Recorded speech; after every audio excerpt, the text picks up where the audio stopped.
similarities. Right? Oh gosh. Okay, I think we're live. Yes, we We're are. I live now. see.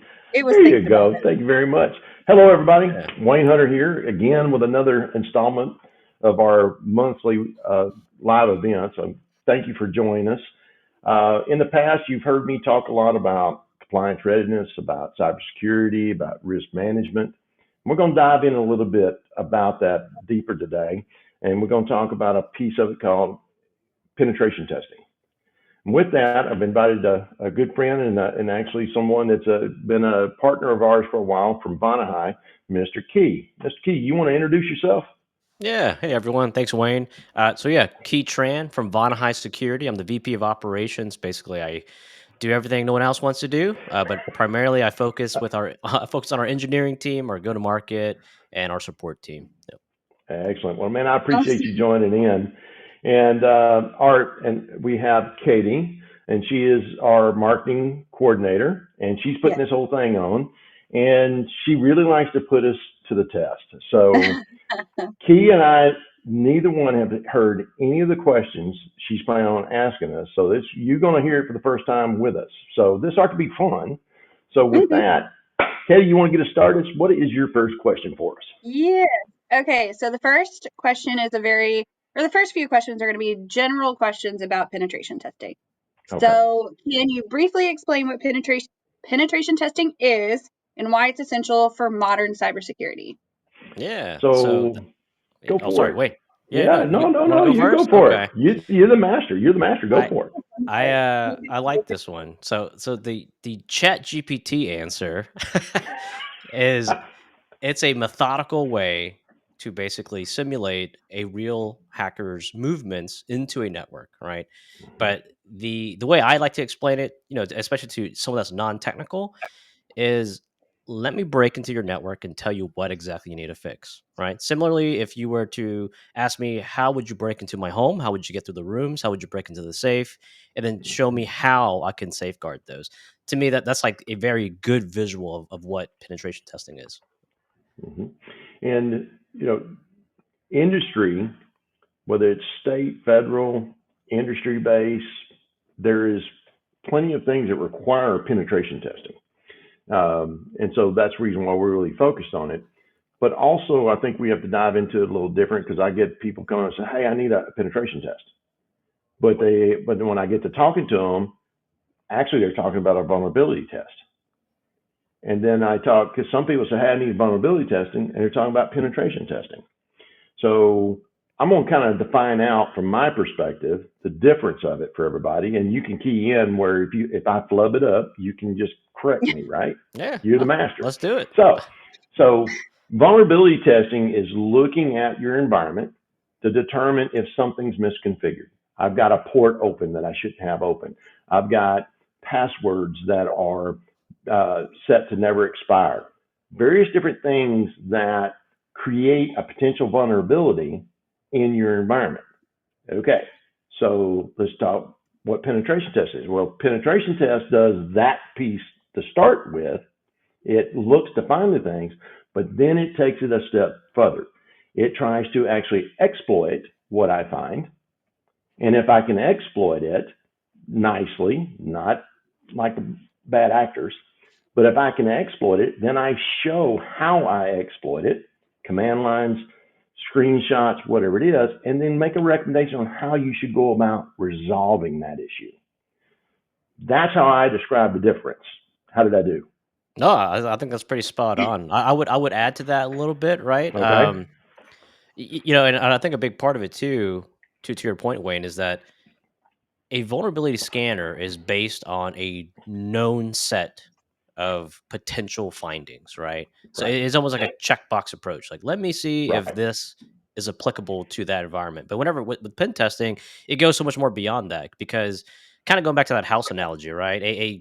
A vulnerability scan would be like a house inspector just walking around and they're like, yep, like those eaves are okay, those windows are okay, not leaking, etc. Whereas in a pen test scenario, it's someone pretending to be the mailman, right? Or someone trying to deliver a product that you think you can trust them. You actually let them into your home, and then now they're meandering about your home and without you realizing it, right? Um, so yeah, exactly to everything you just said. It goes. It's just so much more deeper, and also in just the methodology alone, right? Being able to Hmm. spoof certain things to gain access. Well, I love the way you do the house analogy, because one of the analogies you use is that you see the window. Mm, Well, a vulnerability scan says, okay, the window's there. Yeah, it's closed, but it's unlocked. Hey, yep. it's unlocked. Whereas pen test is saying, here's the window. Yeah, it's closed. It's unlocked. Can I open it? And go, how easy is it to open? Can I crawl in and out of it?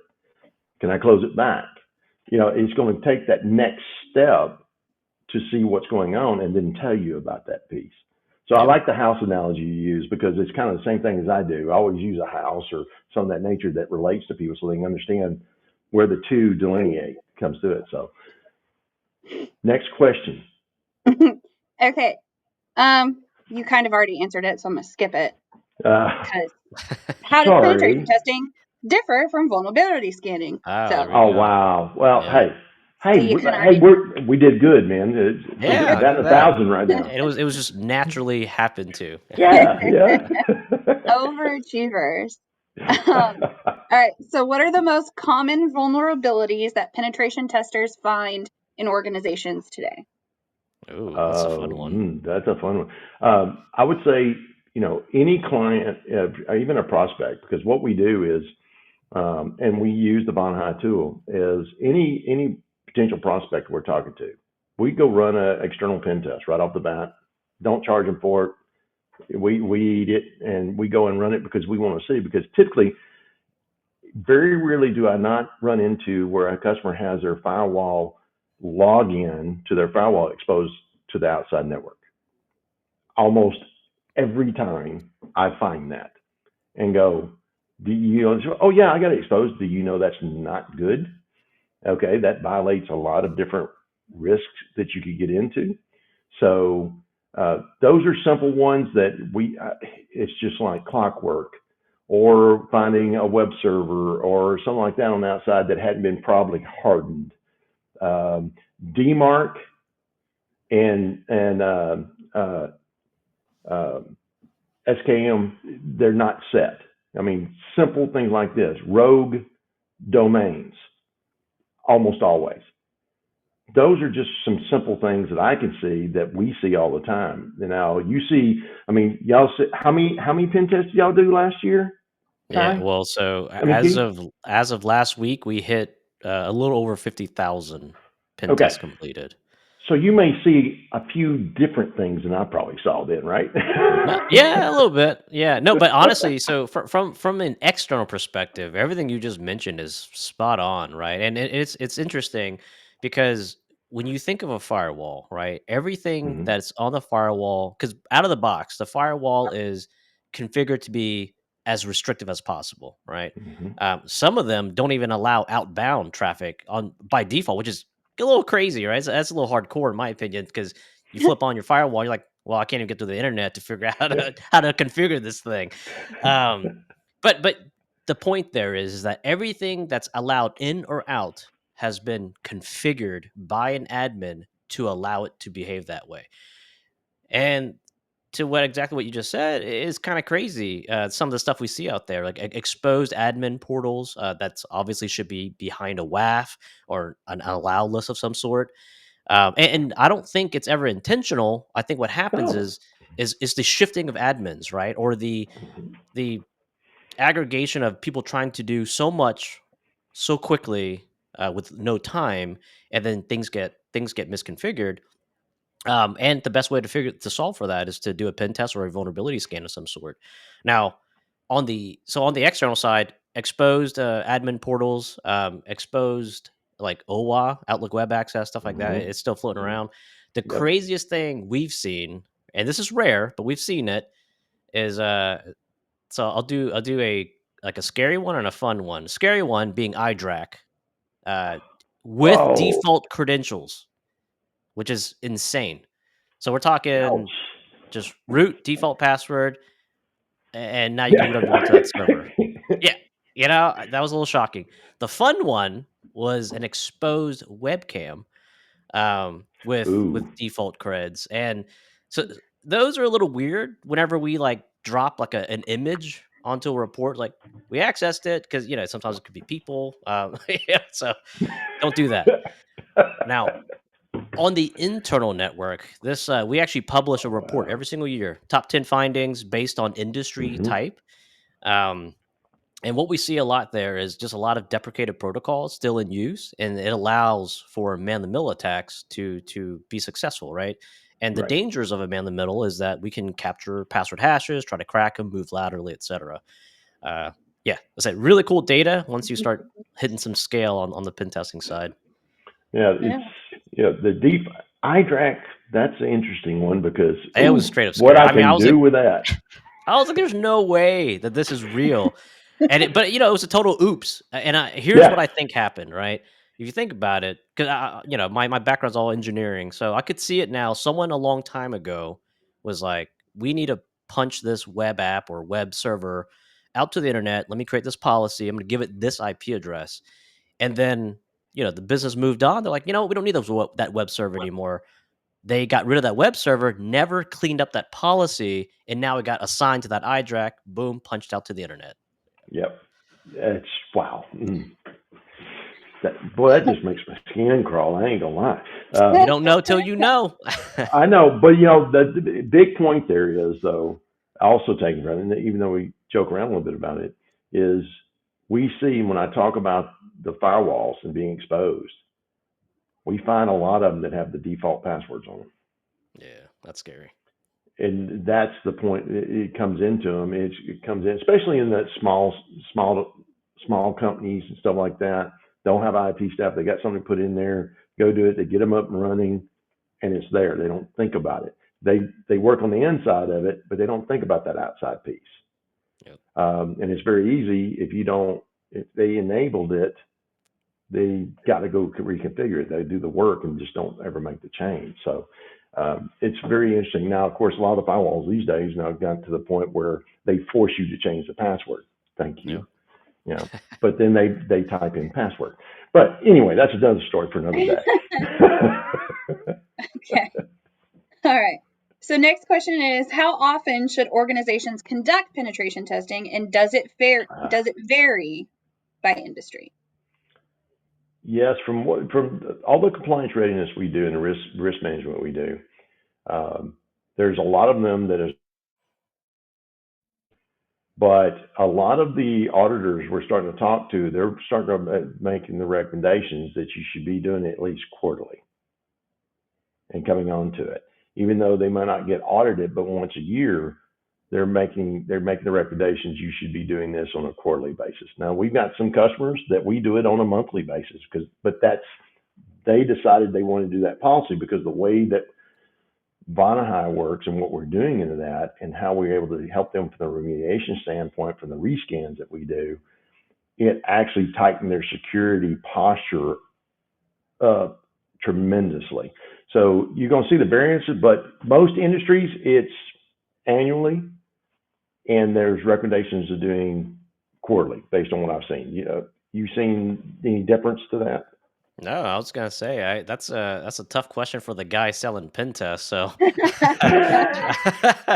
obviously, I'm gonna be a little biased, but here's what I'll Yeah. say about this. Right, I think what you said, Wayne, is exactly spot on. Right, the industry for a long time, the requirement was you do it once a year, and really Hmm. part of that was because of the engineering experience required for the person doing it. Right.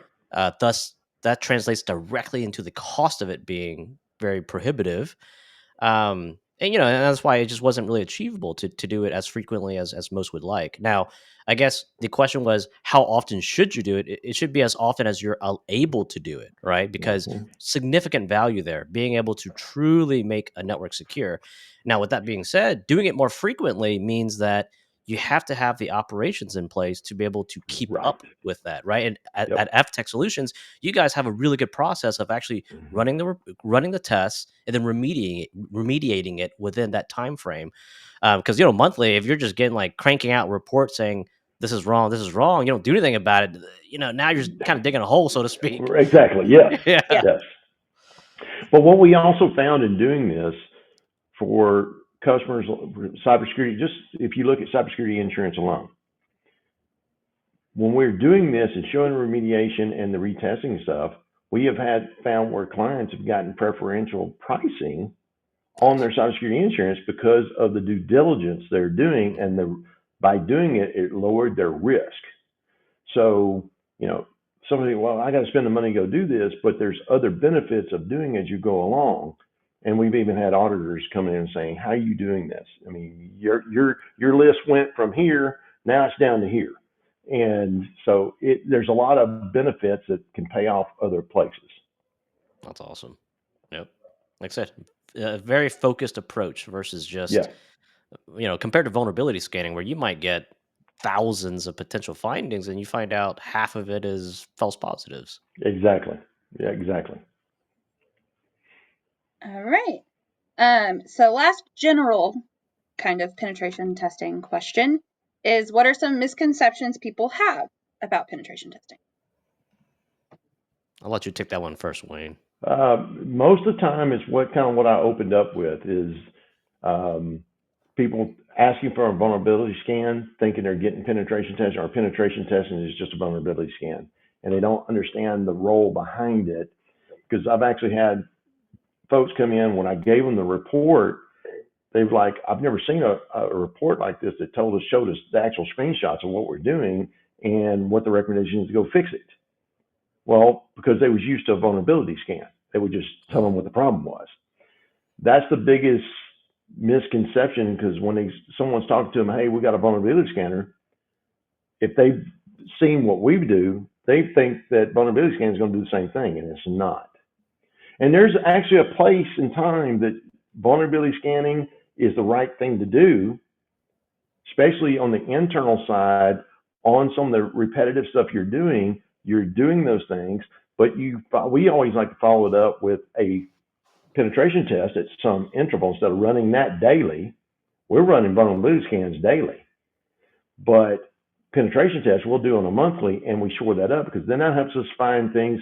There's things that penetration test is going to look for that a vulnerability scanning is not going to look for, because of the nature of how there's multiple different tools inside of the pen testing tool, whereas vulnerability scanning is typically very set in what it looks at and goes after. At least that's my opinion. You could tell me differently, but that's what I would say to that.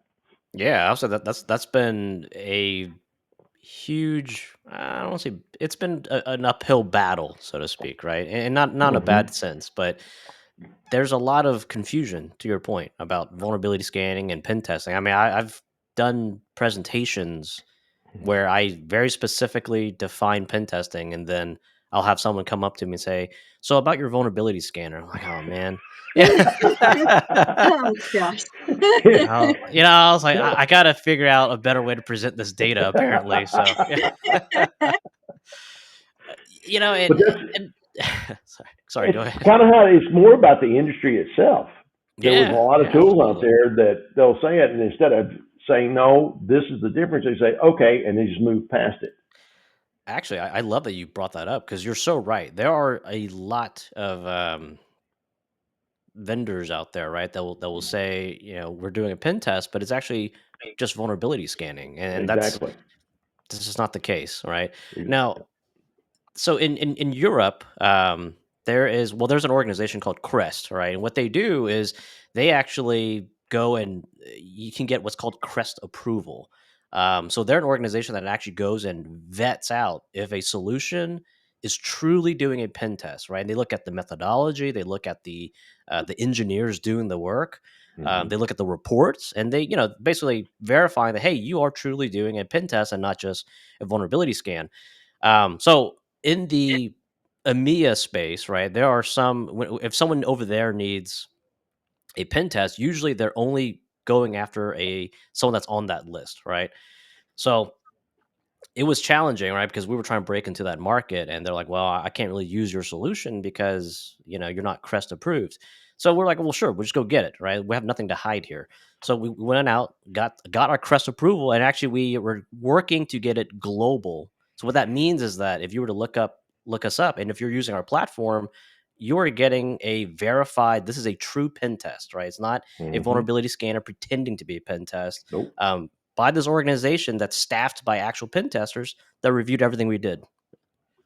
Well, and that's one of the things is because if you go look, one of our primary target markets that we deal with is banking, highly regulated, coming into this, and they have to have third-party certified pen testing. And that is exactly what we have with you guys because of that CREST piece. And what you've done there is it's truly third-party certified pen test that meets all the compliance standards, even the most regulated environments. And that's really a crucial piece to doing that, because it's not just me saying it or you saying it. The industry is backing it up as it's meeting those requirements. So that's extremely important. Okay. So now the hard questions are coming. These are general. I don't know if they're hard. I'm a little nervous. No, I'm just kidding. Please don't be. Bring it on. Let's do it. Yeah. Please don't be nervous. Okay, so what role does penetration testing play in a company's compliance efforts, such as GDPR, HIPAA, or PCI/DSS? Kind of was talking about that from what we was just coming into it in a way, but if you look at it from a standpoint of, and even cybersecurity insurance is even calling it out now, penetration testing.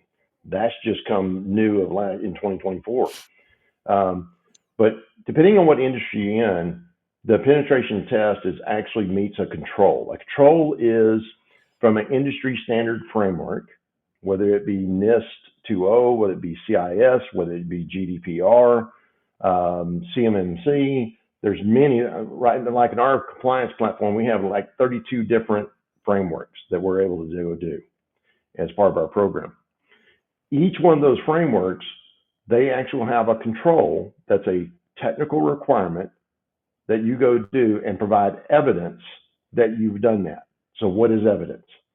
Evidence is the actual screenshots, the process, the procedures that you follow, the policies it ties to, and showing that you did that and what the outcome is. And if there is a actual vulnerability or issue that it determines, what is the plan of action and milestone?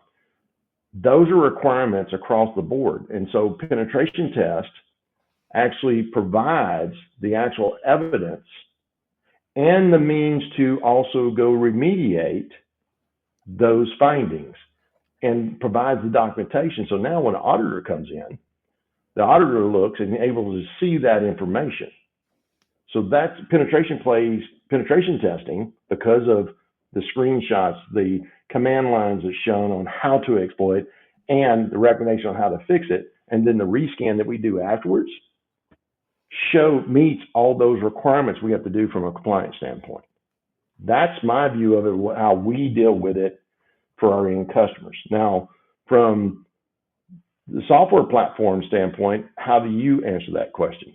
Yeah, I actually just pretty much echo everything you just said, right? I think from our perspective, the industry as a whole, right? Because we've all seen the news, right? There's constant cyber attacks, new things happening, and that's why we're seeing compliance requirements start to really enforce and say you have to do this, right? The ones that have been doing it for quite some time, like PCI, now they're just increasing the frequency of it. The ones that didn't really require it before are now saying you should do it, like cyber insurance. You know, that's kind of a new thing. Yeah. I remember cyber insurance because I used to have to fill those out back in my MSP days. But the questions used to be 3 questions. Now it's like 10 pages long, and it's very specific. You know, and that's because like if we have to shoulder the risk, we need to understand the actual security posture. Right. Well, not only that, it's funny you say that. Just so you know, you'll be glad that you're not doing that piece of it anymore. The biggest questionnaire I've ever dealt with for cybersecurity insurance was 134 questions. Holy cow, 134. Wow. Specific questions. Even as, can tell me how much PII information you have in your browser cache. That's super That was specific. an actual question. That's crazy. Wow. But coming into the other side of it, you know, when you when we do these things and looking for the information, it's extremely important to come out and we go do this, whether it is on cybersecurity insurance or the different frameworks, but even HIPAA. Now everybody goes, okay, HIPAA's been around forever. It has no teeth. No one's ever audited or doing any of that. That's true unless there was a whistleblower. Mm-hmm. But because of all that's going on, that just changed. Yep. December 27th, HIPAA come out. They put new requirements out that's going through ratification right now, which I'm pretty sure they will. But you want to talk by specificity, very pointed is things that you got to go answer that we've had to do in all the other ones. Now HIPAA is going to have that, just like IRS for non-banking. So if you do taxpayer data, even an e-filer is just shipping the data, you have to meet those requirements now. You have to have a SIM now for that type of stuff. A sole proprietor CPA has to meet these requirements. And we actually got sole proprietor CPA companies that we're doing that for and making it affordable for them. It can be done. Most people just shy away from it because they're like, it's too expensive. No, it can be done from sole proprietor all the way to the enterprise, which we have that whole gamut of customers.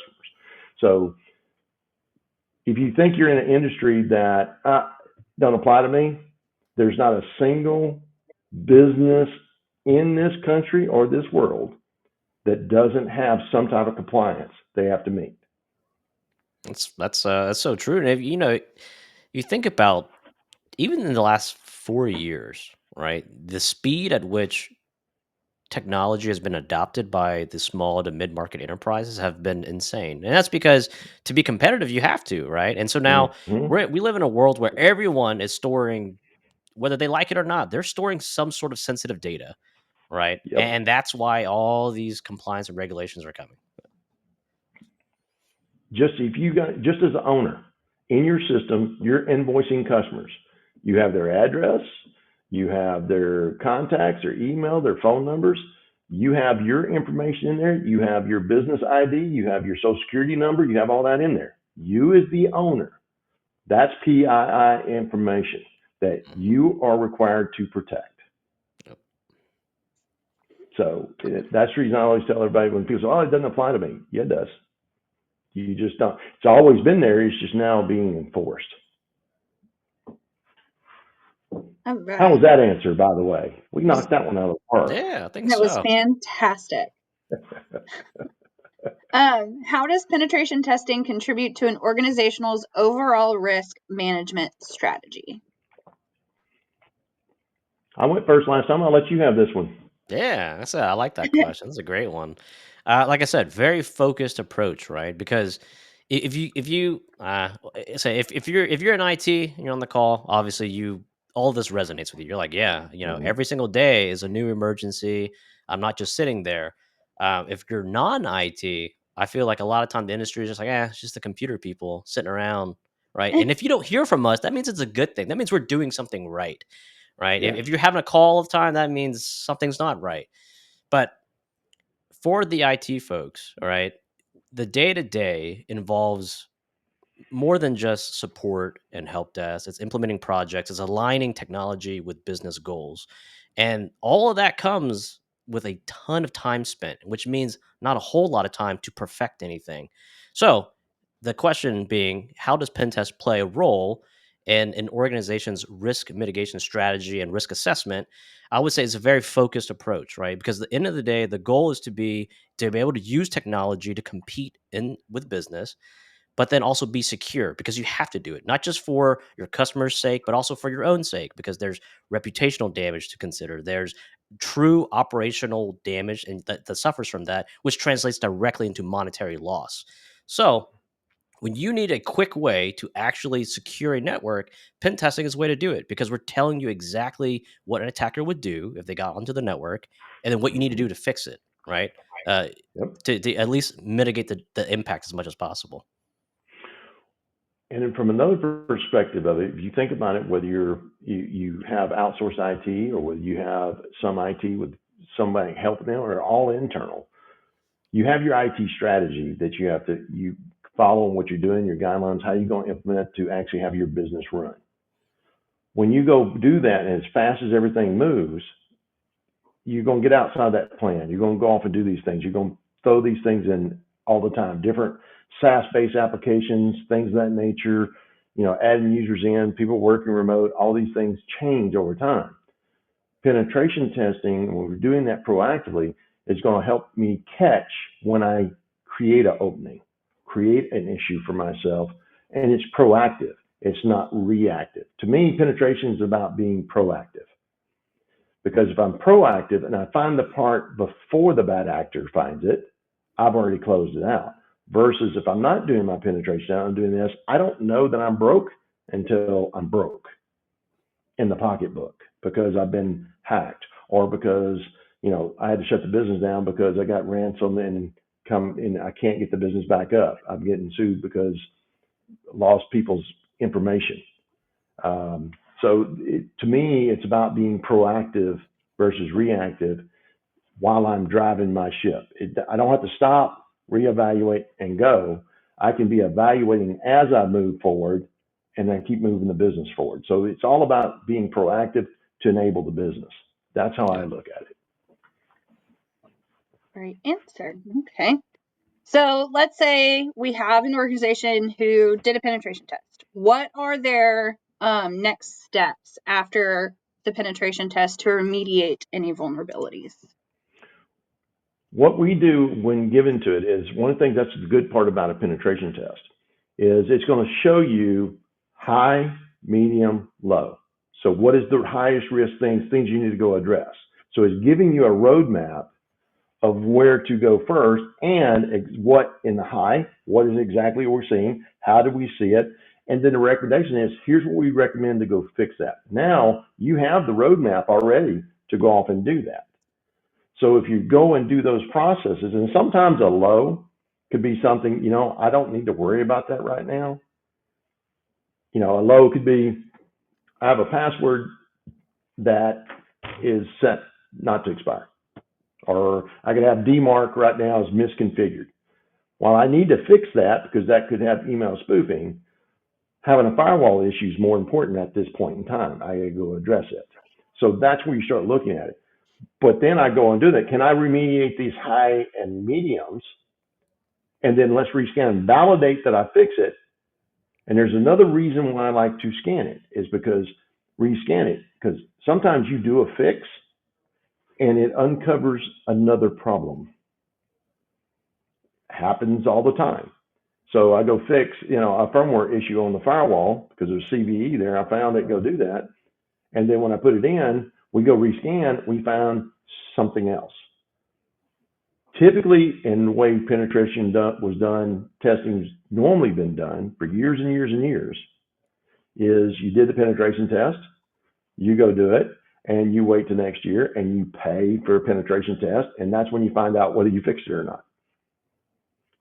With our program, the way this works with using Vonahi is we do it as long as within the first, if I get it remediated within 25 days of that scan, I'm going to rerun it, no charge.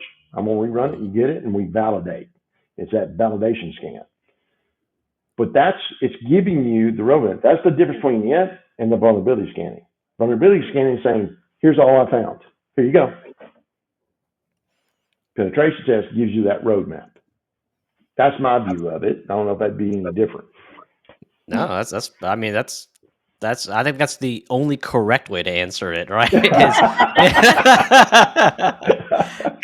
I was just gonna say the only thing I can really contribute here is it's just a ridiculous story of this is what not to do, right? And so back whenever we used to do this manually, we would go deliver the report, would review it with the client, and in some cases, we've seen situations where the client would be like, "Thanks for the report," and just throw it in a drawer, and that was it. I was like, "That's it? Like you're not actually gonna do anything about this?" Yeah. Yeah, so that's what you don't want to do. Everything Wayne said is exactly what you want to do. Have a remediation strategy, right? Now, I do have a follow up question. I'm not sure if I'm supposed to be Go asking for it. questions, No, but go for it. No, go but I for think it. it blends in perfectly. So Wayne, because this is an interesting situation, right? Is sometimes you, and I'm sure you've run into it.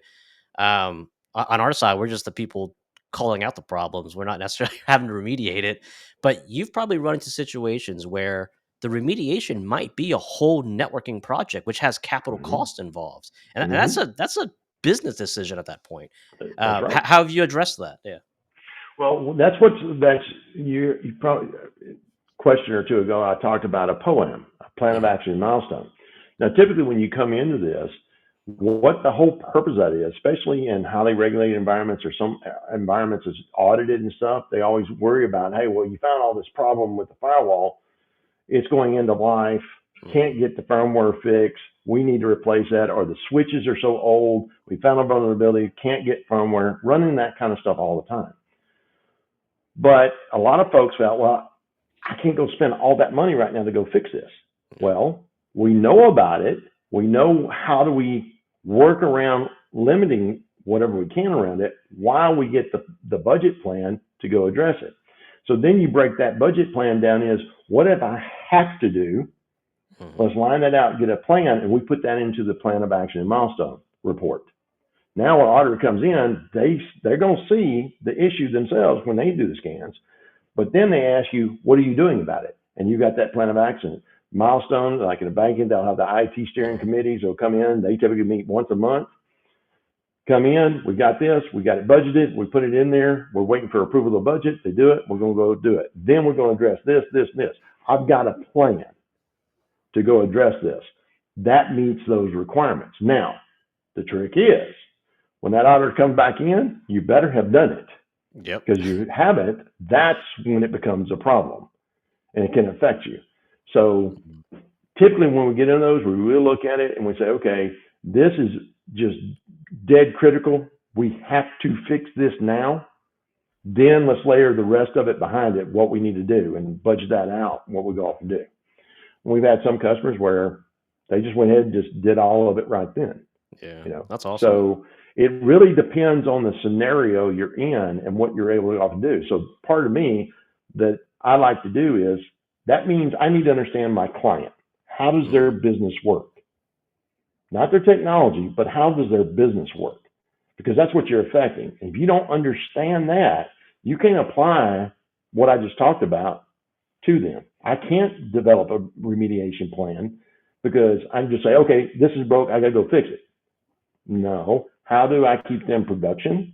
How do I fit in their business processes and do all that? So you got to educate yourself on how a remediation plan applies to their business. Yeah, see and that's awesome, right? Because it kind of ties right back to the question, which is, ultimately kind of how it affects the business. But there's a huge Mm-hmm. financial impact there, right? Now, the flip Mm-hmm. side to it is they put it off too long, and then they risk the potential cyber attack. Now, and then now it's going to cost a way more to deal with that. Um, Oh yeah. I've been through a few incident response scenarios. It is not fun. Like I think Mm. I'd rather just burn my arm with my barbecue pit again than go through that. That's a true story. I actually like lit my arm on fire last year or 3 years ago. It was terrible. But that incident response is not fun. It is a very stressful exercise for all parties involved. Yeah, Everyone. yeah, Absolutely. And plus, you're going through that. You're not making revenue. You got to lock things down till you get certain things done. It can, depending on how you now, all the reporting comes into play there. And if I don't oh yeah, report it right, then it can help reputation, which causes business to suffer. So it can really snowball into this huge thing. It's funny. The SMBs, small to medium business, that actually get penetrated, hacked, or taken over. Over 69% of them never open their doors again. Think about that. And lots of times that was all caused because simple security things yep. not put in place that a penetration test would have found, would have told them, showed them, simple fix, and they'd still be in business. So it has dramatic effect. Yeah. Okay. I still can't get over the fact that he lit his arm on fire or his arm was on fire. Yeah, that was. My brain is stuck on it. If you're not So squeamish, I'll send you some pictures. It was pretty gnarly. I am very squeamish. I don't want picture. I'm good. I'm good now. I'm good. We're Okay. good. All right. So you kind of touched on it. But what's your advice for small to mid-sized businesses that may not have a big cybersecurity budget, but still need the penetration testing? Talk to Avtech Solutions. That's gonna be my response. Hey, Yeah. You know, this it's is you this is know also being the penet- recorded. You may now see your face on any advertisement for Avtex. So thanks for that. um, for lots of years, it costs a lot of money to go off and do these things. My background coming from the enterprise space, one of the things when I started my first company in this environment, in the small medium business, and even though I still got enterprise, is, and you kind of hit on it a little bit, Key, is in today's world, every business is using enterprise class apps, enterprise class software. That's one of the things, the nature of how our business has evolved with the SaaS applications, everything else, was bringing that enterprise class technology to small, even all the way down to mom and pop, single proprietary businesses. Because to compete, you got to have it. If you don't, you can't compete, right? So then you start looking at budgets and how you go do this. And one of the things we pride ourselves on was, I need to be able to bring that level of security and that level of knowledge and tool sets down to a sole proprietor.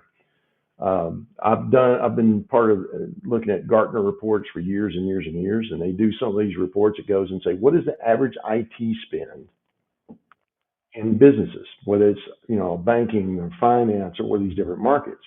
And what you'll find is across the board, the minimum spend on IT is typically around 5% at a minimum of revenue, gross revenue. Okay.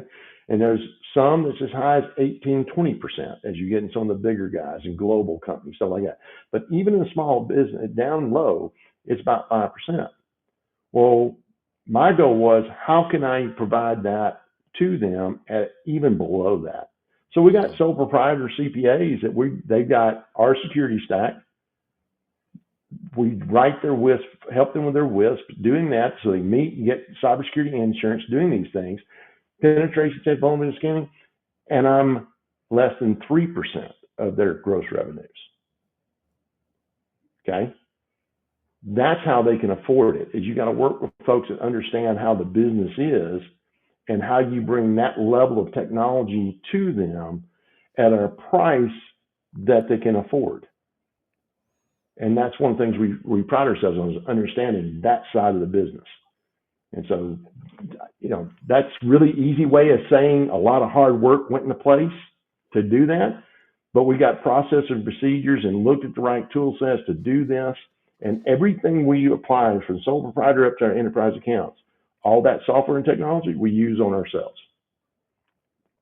We do penetration testing against ourselves every day because we got to do that for meeting our cybersecurity trust mark audits, those things well. So we're doing it ourselves. So it's like, okay, I got a budget. I want to make it very affordable for me. I got to do the same thing. So if it's good enough for me, it's good enough for my Yeah, client. makes sense. I was gonna say from our perspective, right, is the first, and you do a lot of that work there, right? And that's that Mm-hmm. discovery phase, if you will, because it's really Mm-hmm. important to understand what kind of pen test you need, or like what you actually need as that scope Right. of work, right? Right. And it might be a collection of tools. It actually might be a manual engagement, right? For a pen tester, it just kind of just depends on what you need. But it's really important to understand what exactly is the requirements, what you think is good for your business and what you need to see, because not there's no one size fits all in some cases, and Mm-hmm. it's going to be a collection of tools, a collection of services, etc. Yeah.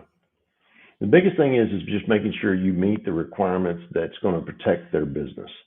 Yep. And if you can do that and provide them that so they can get cybersecurity insurance, they can do those things that protect them and show them best effort. Because if you can do that and you get the right things and you got the best effort, then the cybersecurity insurance is going to step up and take care of you.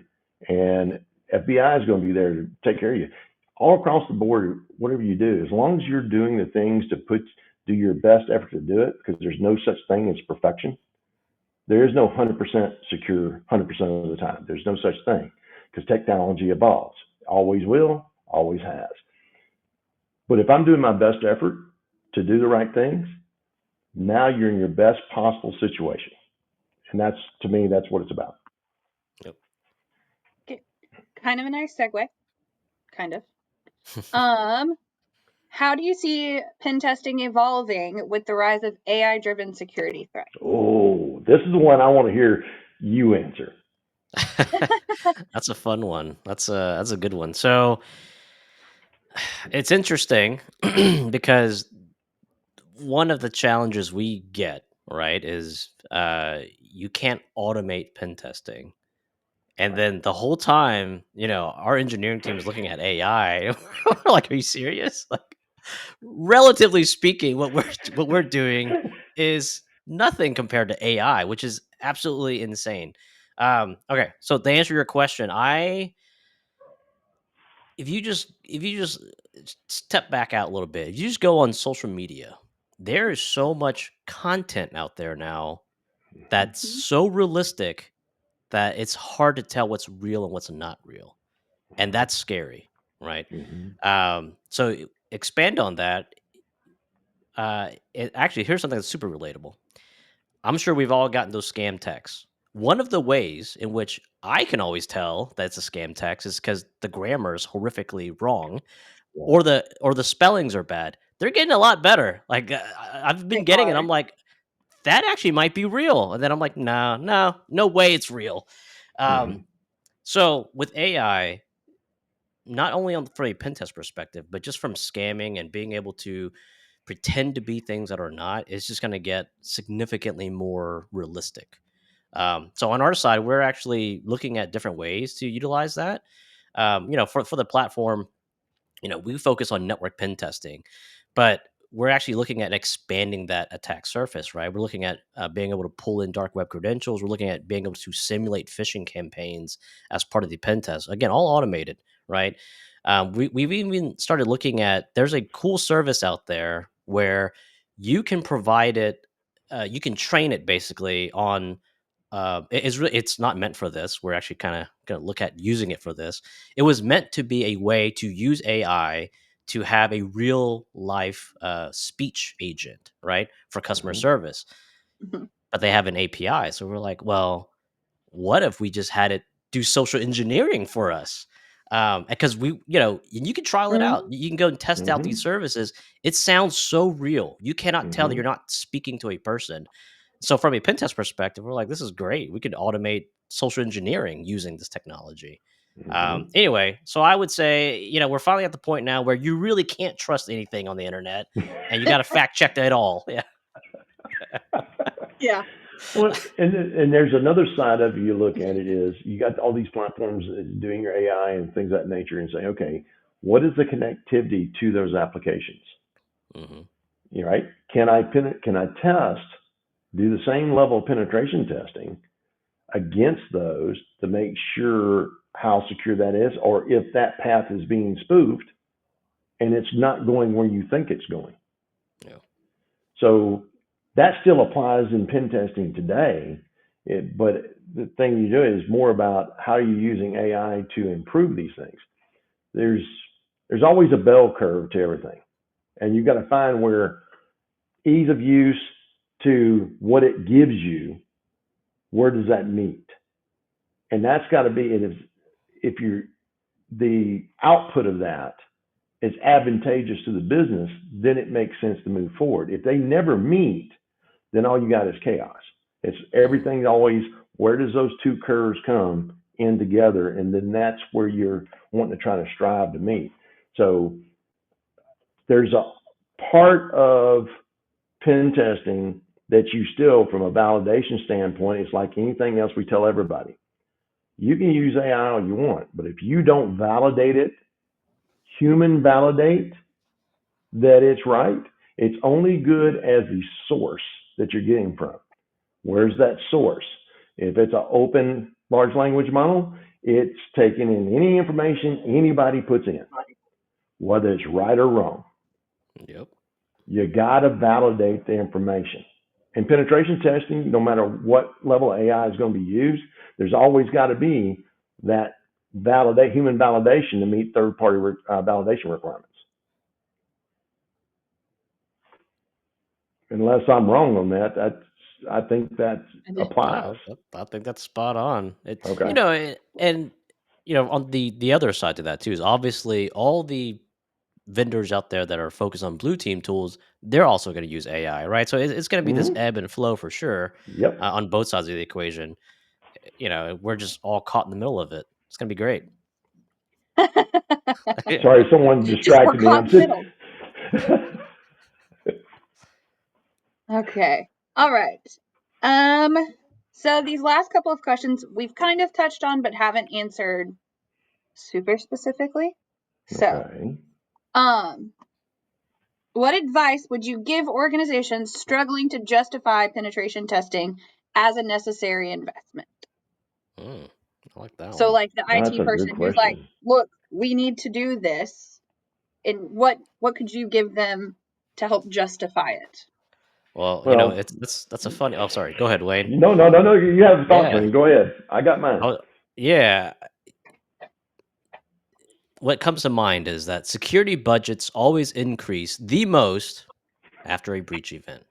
And we all have heard that. I feel like everyone's always heard that, but no one Yeah. actions on that. So the advice here is you need to understand the business. Exactly what Wayne mentioned before. You need to understand the impact of a breach event, not just from like the equipment, but down to the operations. How long will we be down? The reputational damage, how that trickles down across not just current customers, but prospects as well.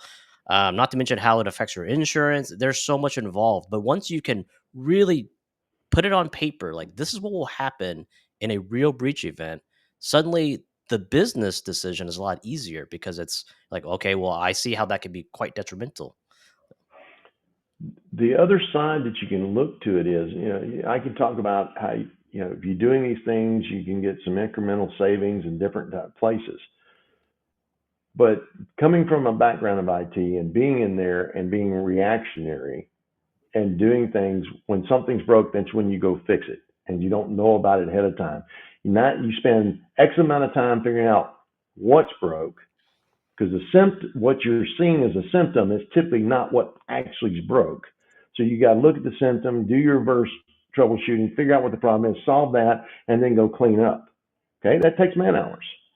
That takes time that you could be doing something else because you probably was already working on something, you had to stop and go do this. So what penetration is doing, and you go back to what I talked about being proactive. If I'm doing that, I'm finding the issues as near real time as I run the tool. So now I'm being proactive before it becomes a problem. I can spend less time resolving it and keep moving forward. Now you start looking at, you'll start having time savings over time. That's made you more productive, which then makes the business better. And you realize that it's hard for you to quantify that until you experience doing it and coming into it. But there's not been a single environment I've been into that we go do this, that the business didn't get more efficient because it was being more proactive. It wasn't reactionary and catching back up, stepping back, catching back up, doing that. That is the easiest way for me to explain how penetration testing is going to save them money is by being proactive. Yeah, well, that's great. Actually, Yeah. kind of while you were saying that, it made me think of a yet another analogy. So, if it's a non-technical person, what you can start out with, and this is slightly a joke because it might be a little too crazy, but if you ask them, would you get in a vehicle with your child that hasn't been crash tested? They're going to say No. absolutely not. Every car manufacturer has to do crash rating testing, right? And you know how they do that? They literally take their car and they crash it against a Crush it. wall several Mhm. times to Yep. see like will the person survive, right? What happens? What's the rating on it, right? That's kind of what pen testing is doing. Yeah, You're it is. crash testing your entire environment and your business. Yeah. That's a good I like analogy. that analogy. I like that one. That's That's a it. good one. I like that one. Okay. We'll do one last question.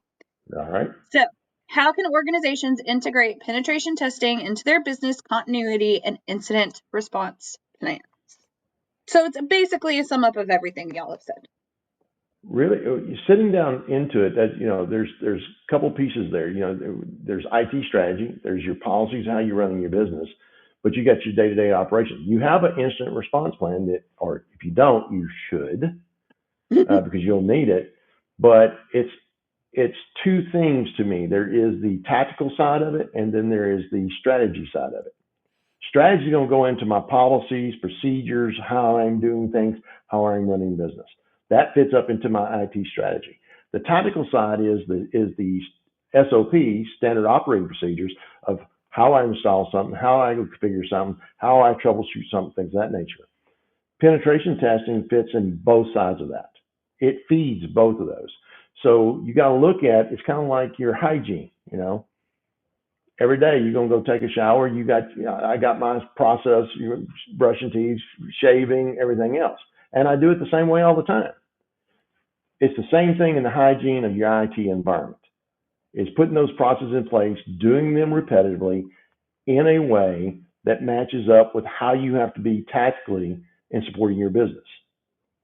And that's where it brings into it. Now, once you have that process, now your incident response plan is testing that process, that tactical process, the policies, all that piece. That's what you. So you got to have that done to be able to even have your incident response plan. Because if you don't, your incident response plan is useless because it can't reference anything there. So to integrate it, it'd be no different than any other tool you're using to monitor. You got a tool that monitors your network, telling you, if there's a misconfigured IP or something of that nature. Penetration testing is basically the same process, except I'm getting much broader and looking at it from a security focus. So it's a good way to monitor your environment, and that just needs to become your natural hygiene habit every day. That's the only thing I would add to that is just start, Yeah. right? Because I mean, it's the nature of the game, right? And when it comes to pen testing, we're talking about a very focused, proactive way to secure your network. The other pieces will fall in. You will figure out the processes, the cadence, whatever makes sense for the Mhm. organization and the tools you already have in place. But the most important thing is just to start, right? Waiting 6 months, a month, 2 months to do this is almost a little too late in some cases. So, It could be. And the thing about it is the way to do the pen trace, all you got to do, all I need is give me the IP addresses. That's mhm. all I need. Or give me a range. That's all I need. And I can have penetration tests. I can have my guys running it within the next hour. You're running, and depending on the size of the environment, anywhere from a day to 3 days later, I got your report. That's how easy it is to get started. And then once you get that report, then based on what you're finding, it'll start giving you you'll start seeing your own roadmap on how to do things. So I agree with you, Key. Do it, and it'll help you figure out what your roadmap is. Yep. That's the beauty of it. If you try to sit and figure it out beforehand, I guarantee you, no matter how much planning you do, it will change when you get that report. Yep. 100%. Again, this is one of those things you just don't know until you know. Yeah. Exactly. Yep. All right. Well, those are it from me. No questions from me. How I'm did we done. do on time? Oh, we got 2 minutes left, and that I worked know. out really Okay, good. It so did. Yeah. no more penetration testing. But I will say, I have a question. I don't Okay. know, Key, are you a sports fan? Are Not we really. we I'm not into much of dang a it, never mind. yeah. Never mind. Never Sorry. mind. Yeah. Because I was gonna say baseball season is starting. I'm very excited. It's on in the back of my brain all the time. I was gonna say, what team are you rooting for this year for baseball? Oh, Any gotcha. predictions for Yeah. baseball season? But if you're I not will a say baseball fan, I enjoy watching baseball, but I don't know anything about sports. yeah. Very on par with the computer nerd guy. Yeah. Well, the computer nerd guy, they're testing out a new thing right now in spring training, the automatic ball strike system, and it was Wait. actually used. It was Mm. used in a game and reversed a call on the field yesterday. Wait. So there Okay. is some Explain. What is an tech has automatic? gotten into baseball. That's crazy. Like, is they're actually tracking like velocity and So everything in the ball? Oh they've yeah. done away with like so strike zones are always subjective in the past Hmm. of it's to the letters, to the knees, but with heights that changes. So they've calculated a percentage, and each time that a batter's up, they put it up. They have a camera on it, and they have it tracked with the percentages for that batter, and it monitors it. And if a batter doesn't agree with a call from an ump, they tap their helmet, and they go and look at the replay people back in New York. Go That look is at it, crazy. and they either uphold or overturn the call. And it was used yesterday. So That's really I'm kind of cool. excited about it. Yeah, So that's really cool. It's gonna be a lot more it's very drama, cool. I feel like, when in sports with all this technology. I know. The purists are not happy, though. I can tell you that right They're now. not. Hey, Mom was watching it yesterday, Dad, and she's the one who told me that it was used. So Interesting. So are you it's saying purist. people like the subjectiveness of the sports A plays? purist does, yes. Yeah. Pure. Okay. But then you have people Interesting. like me who there are bad umpires. They're terrible. They make wrong calls all the time, and if they pile up, they can affect the game. They can Oh yeah, affect totally. the outcome of Yeah, a game. 100%. I Yeah. was also a coach, so I can see that in Yeah. real time. Like I can see it happening, especially when they pile up. So I like it because it holds them accountable and makes them better at their job. Yeah. That accountability thing, boy, that's just tough, isn't it? Yep. Hey, Key, Yeah. this has been fun, man. We'll Oh, have to do likewise. this. This We're was going to do awesome. this again. This is good. This is fun. And actually, great questions, by the way. Oh, I was thank you. impressed on the Yeah. questions. Yeah. I really was. Those are really good questions. Yeah. Seriously, folks, I had nothing to do with it. We all got these as soon as you got it. I hope you enjoyed this. This has been a lot of fun talking about it because I don't always get to talk about, the different aspects of this in a way like we did today. So if you're not sure about it or you want more information about it, just reach out to us. I'm sure Katie will have the information up that you can reach out to us. Book a call with me. I'd be happy to talk with you. And to everyone, until the last Tuesday of next month, March I will. 25th. March 25th is the next one. Okay. Yep. We'll see you then, and hope everybody has a wonderful day. We'll talk to you soon. Awesome. Thanks, everyone.